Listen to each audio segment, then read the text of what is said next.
السلام علیکم ناظرین، KBN نیوز چینل میں آپ تمام کا تہہ دل سے استقبال ہے۔ آئیے آج کی اہم خبر پر نظر ڈالتے ہیں۔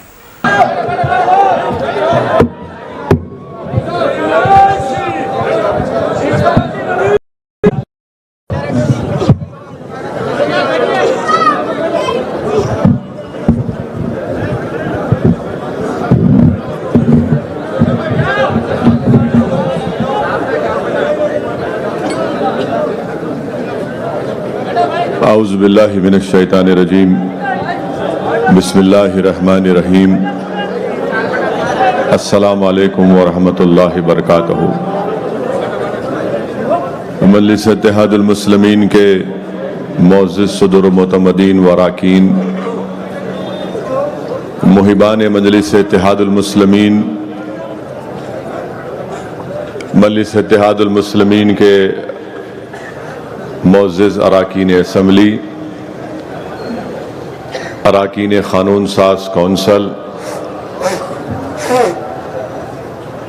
ممبئی اور بیدر سے تشریف لائے مجلس اتحاد المسلمین کے صدر و اراکین،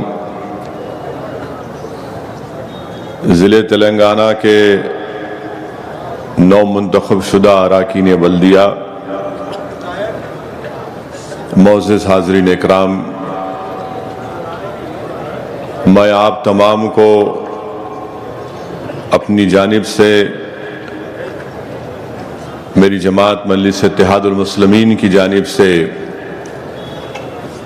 مجلس اتحاد المسلمین کے سیاسی سفر کے 62 سال کی تکمیل پر آپ تمام کو مبارکباد دیتا ہوں، اور مجھے یقین ہے کہ انشاءاللہ تعالی میرے مجلسی رفقا کا نہ صرف میرے ساتھ بلکہ جماعت کے ساتھ پہلے سے زیادہ ان کا تعاون رہے گا، ان کی جستجو اور محنت رہے گی، اور جس طریقے سے آپ اور ہم نے مل کر کھندے سے کھندا ملا کر اس سیاسی سفر کو آگے لے کر بڑھے ہیں، مجھے یقین ہے کہ انشاءاللہ تعالی ہم تمام لوگ پورے عزم اور حوصلے کے ساتھ اور پورے اطمینان اور اعتماد کے ساتھ اس سیاسی سفر کو جاری اور ساری رکھیں گے۔ میں اس موقع پر مجلس اتحاد المسلمین کے تمام مرحوم قائدین کو، مجلس اتحاد المسلمین کے عظیم مرحوم صدر فخر ملت علیہ الرحمہ کو، عبد الواحد اویسی صاحب کو، میرے قائد سالار ملت الحاج سلطان صلاح الدین اویسی کو، اور مجلس اتحاد المسلمین کے ان تمام مرحومین کو جنہوں نے اپنی زندگی کو قربان کیا، مجلس اتحاد المسلمین کے لیے اپنی زندگی کو وقف کیا۔ اس چھوٹے سے پیڑ کے لیے انہوں نے کئی جستجو کی، اپنی زندگی کو لگا دیا۔ میں ان تمام کو خراج عقیدت پیش کرتا ہوں۔ میں اللہ سے دعا کرتا ہوں کہ اللہ سبحانہ و تعالی ہمارے تمام مرحوم قائدین کی مغفرت فرمائے، اللہ ان کی قبروں کو کشادہ فرمائے، اس کو نور سے بھر دے، اللہ سبحانہ و تعالی ان کے درجات کو بلند کرے، اور حشر کے میدان میں اللہ سبحانہ و تعالی ان تمام مرحوم قائدین کو رسول اللہ صلی اللہ علیہ وسلم کی شفاعت بھی نصیب فرمائے، اور آقا کے دامن میں ان کو جگہ ملے۔ میں اس موقع پر دعا کرتا ہوں کہ جو ہمارے مجلس کے ذمہ داران جو دنیا سے رخصت ہو چکے ہیں، میری اللہ سے دعا ہے کہ اللہ سبحانہ و تعالی ان کی مغفرت فرمائے، ان کے خاندان کو، ان کی آل اولاد کو اللہ صبر عظیم عطا فرمائے۔ مجھے اس موقع پر صابر بن تاب کی یاد بھی آتی ہے۔ اور مجلس اتحاد المسلمین کا ایک بے نفس بے لوث سپاہی، اور مجھے صابر بن تاب کی محبت، صابر بن تاب کی معصومیت، صابر بن تاب کی حرکتیں، صابر بن تاب کی مجلس سے اور ان کے پورے خاندان کی مجلس اتحاد المسلمین سے محبت، میں کبھی بھی اس کو بھول نہیں سکتا۔ میں صابر بن تاب مرحوم کے گھر میں رہا تھا 96 کے پارلیمنٹ کے الیکشن میں۔ میں اس گھر میں قریب 15-20 دن مجھے قیام کرنے کا موقع ملا، اور میں نے دیکھا بڑی قریب سے صابر بن تاب کو۔ آج صابر ہمارے درمیان میں نہیں ہے۔ مجھے یقین ہے کہ اللہ سبحانہ و تعالی، ہم تمام گناہگار ہیں، ہم کوئی فرشتے نہیں ہیں، نہ ہم اپنے آپ کو ولی ہونے کا دعویٰ پیش کرتے ہیں۔ ہم تو روز غلطی کرتے ہیں، اللہ سے بھیک مانگتے ہیں اللہ معاف کر دے۔ ہم تو روز اللہ سے دعا کرتے ہیں کہ اللہ صحیح راستے پر ہم کو چلا۔ مجھے یقین ہے کہ اللہ سبحانہ و تعالی صابر بن تاب کی جو مجلس اتحاد المسلمین کے لیے جو خدمات تھی، اللہ اس کو قبول فرمائے گا، اور اللہ سبحانہ و تعالی ان کو ان کی خبر میں بھی اور انشاءاللہ آخرت میں بھی ان کو ان کا صلہ دے گا۔ آج ہمارے درمیان میں کشن باغ کے مرحوم شفیع صاحب بھی نہیں ہیں۔ پوسٹ آفس میں کام کرتے تھے شفیع صاحب،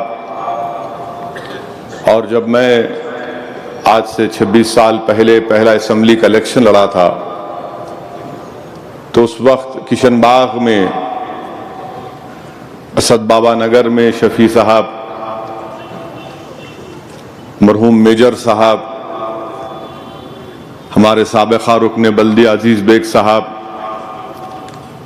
یہ تمام اور اطراف کے نعیم نندی مسلح گڑا کے ذمہ داران، یہ ایک ٹیم تھی اور آج بھی ہے۔ آج شفیع صاحب ہمارے درمیان میں نہیں ہے۔ میں کبھی بھی ان کی محنت اور جستجو کو نہیں بھول سکتا جو انہوں نے مجلس اتحاد المسلمین کے لیے اپنا وقت لگایا، اپنا تڑپ ان کے دل و دماغ پر تھی مجلس سے، اور ان کے پیر میں درد بھی رہتا تھا۔ میں شفیع صاحب سے بولتا تھا، شفیع صاحب ان دوروں میں چھوڑ دیجئے، مگر برابر نہیں صاحب، میں دوروں میں رہتا ہوں۔ میں اس موقع پر اللہ سے دعا کرتا ہوں کہ ہمارے جھرے کے اسحاق صاحب کا انتقال ہو گیا، اللہ سبحانہ و تعالیٰ ان کی بھی مغفرت فرمائے۔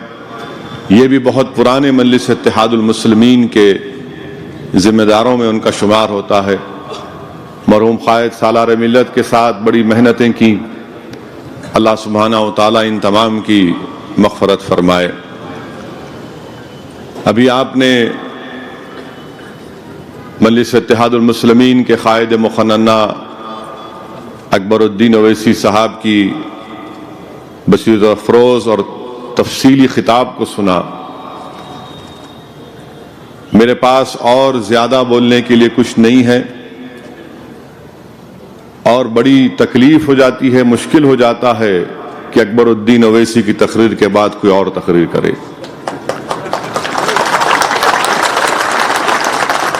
تو میں صرف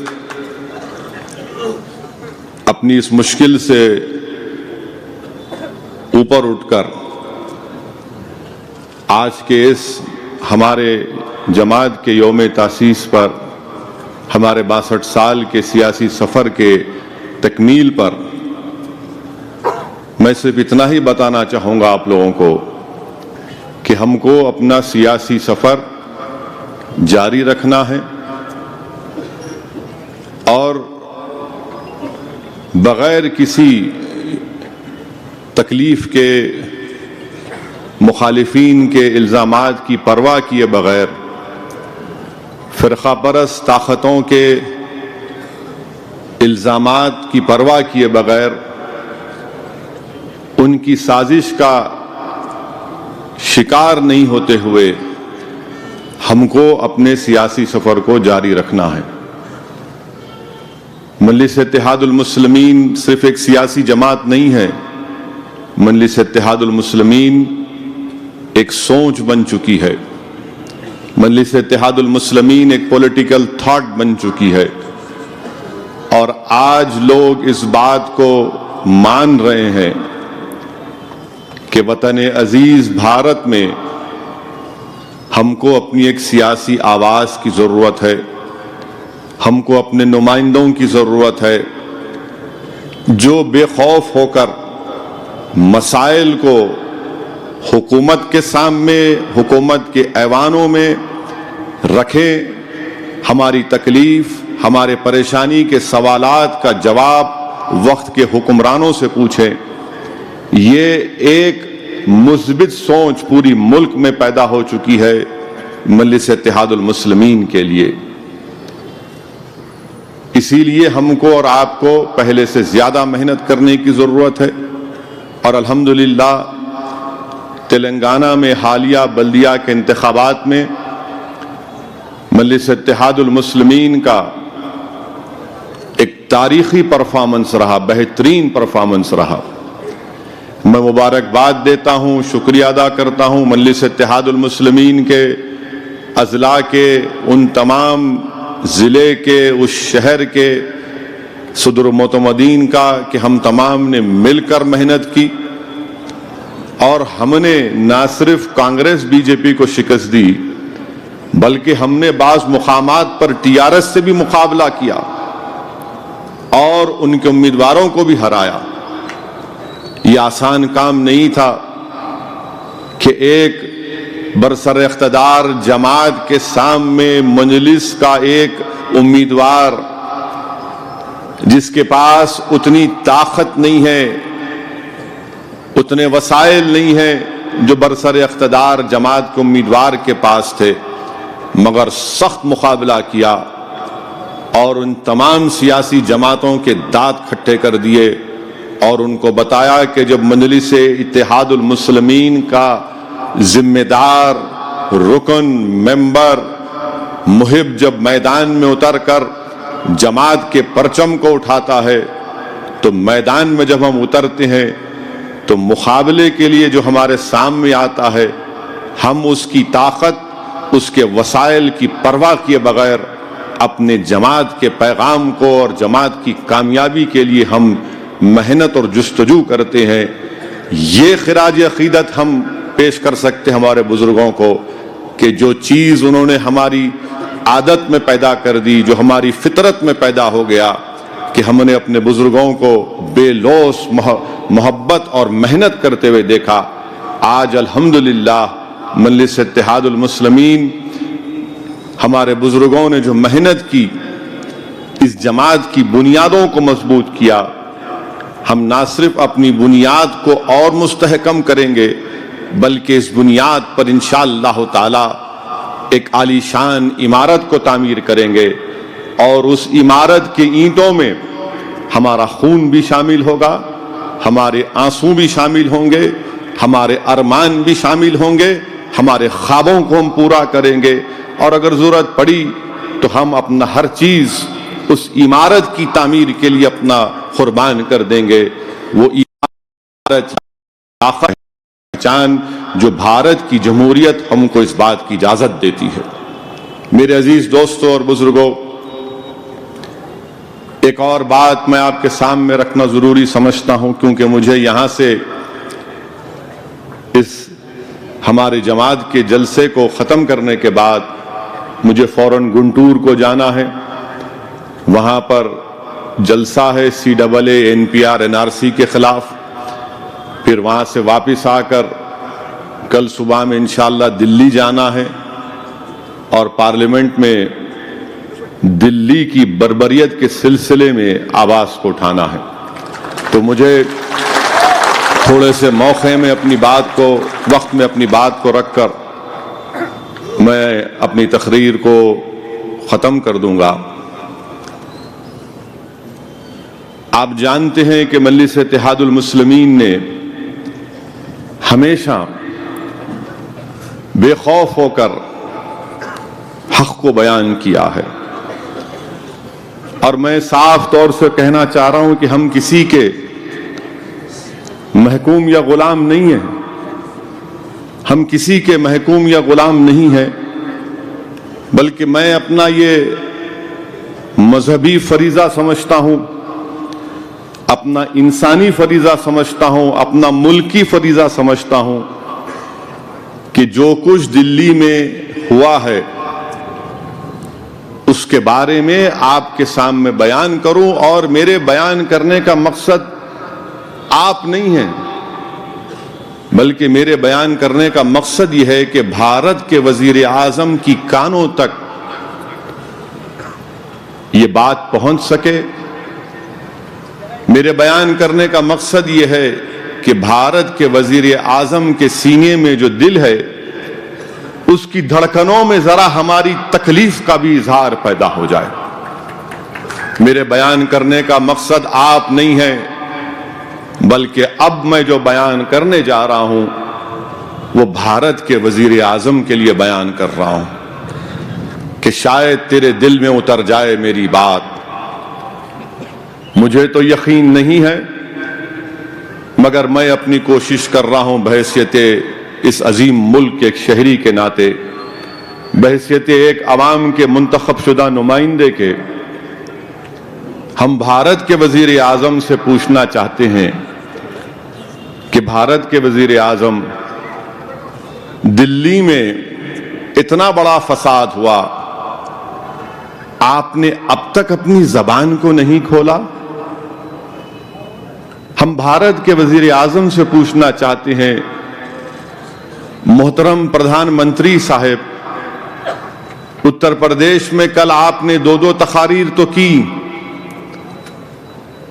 سب کا ساتھ سب کا وکاس کی بات تو آپ نے کی، جو آپ کا پسندیدہ ڈائیلاگ ہے، مگر آپ نے دلی کے بارے میں کوئی بات نہیں کی۔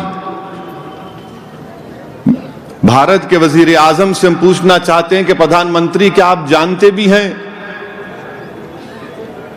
کہ آپ کے گھر سے زیادہ دور کے فاصلے پر نہیں، بہت نزدیک،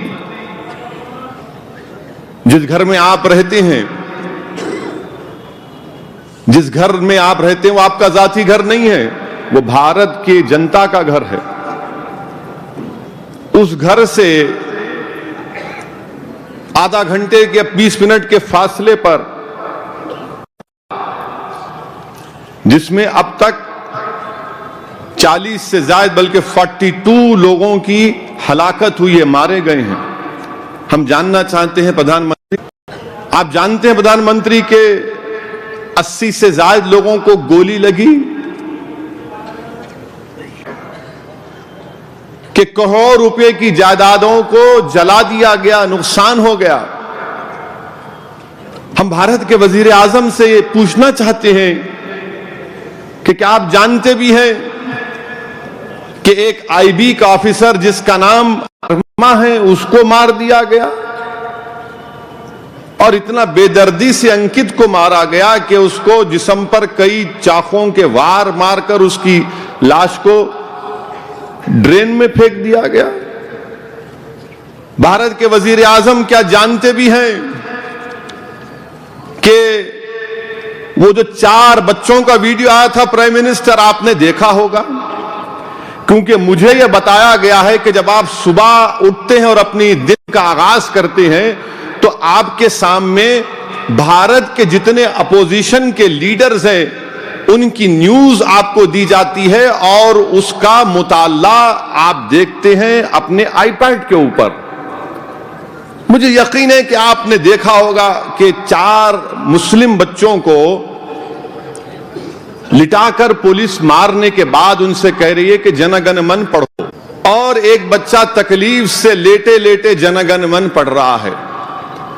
وزیر اعظم، آپ جانتے ہیں کہ ان 4 بچوں میں ایک اودی ٹی شرٹ پہنا ہوا بچہ تھا جس کا نام پردھان منتری، اس فیضان کی عمر 23 سال کی تھی، جو پولیس کی لاٹھیوں اور گولی کا شکار ہونے کے بعد بھی پولیس کے ظلم کی وجہ سے